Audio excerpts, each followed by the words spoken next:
Maharashtra today news मध्ये आपले स्वागत। प्रतिनिधी विकास सौदे। पुणे महापालिका निवडणूक 2026 प्रभाग क्रमांक 5 मध्ये शिवसेना शिंदे गटकडून सौ सारिका राहुल दळवींची मजबूत उमेदवारी। पुणे 8 जानेवारी 2026। पुणे महानगरपालिकेच्या आगामी सार्वत्रिक निवडणुकीत 15 जानेवारी 2026 प्रभाग 5 कल्याणीनगर वडगाव शेरी येथे शिवसेना शिंदे गटकडून सौ दळवी सारिका राहुल यांनी आपली उमेदवारी अधिकृतपणे जाहीर केली आहे। धनुष्यबाण चिन्हाखाली लढणाऱ्या या उमेदवाराने गेल्या 10 ते 12 वर्षांपासून प्रभागातील सामाजिक, महिला सशक्तीकरण आणि कामगार क्षेत्रात केलेल्या अथक परिश्रमांमुळे स्थानिक नागरिकांमध्ये विशेष लोकप्रियता मिळवली आहे।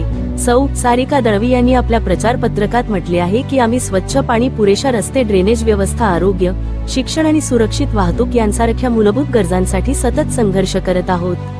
प्रभागातील महिलांचे बचत गट, महिला मेळावे, ज्येष्ठ नागरिकांच्या समस्या, लहान मुलांच्या कलागुणांना प्रोत्साहन आणि सरकारी योजनांचे Aadhaar card, ration card, Ayushman card, मतदार नोंदणी इत्यादी मोफत नोंदणी असे अनेक उपक्रम आम्ही यशस्वीपणे राबवले आहेत।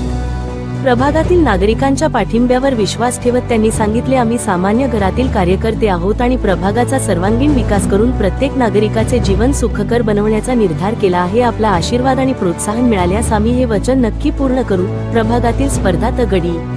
प्रभाग 5 मध्ये भाजपकडून नारायण गलांडे, श्वेता गलांडे इत्यादींसह अनेक उमेदवार, राष्ट्रवादी काँग्रेस अजित पवार गटकडून सचिन भगत, सुनीता गलांडे, महाविकास आघाडीकडून अश्विनी अलाट, कविता राऊत, शिवसेना ठाकरे गट यांच्यासह अनेक नावे रिंगणात आहेत। मात्र शिवसेना शिंदे गटकडून सौ सारिका दळवी आणि छाया गलांडे यांच्या जोडीमुळे स्थानिक पातळीवर मजबूत लढत अपेक्षित आहे।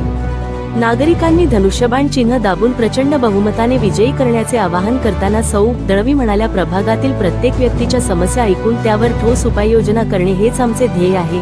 आपल्या पाठबळाने आम्ही प्रभागाला नवे उंचीवर नेऊ। महाराष्ट्र टुडे न्यूजच्या प्रतिनिधीने स्थानिकांना विचारले असता अनेकांनी सौ सारिका दळवी यांच्या दीर्घकालीन सामाजिक कार्याचे कौतुक केले आणि त्यांना पाठिंबा देण्याचे आश्वासन दिले।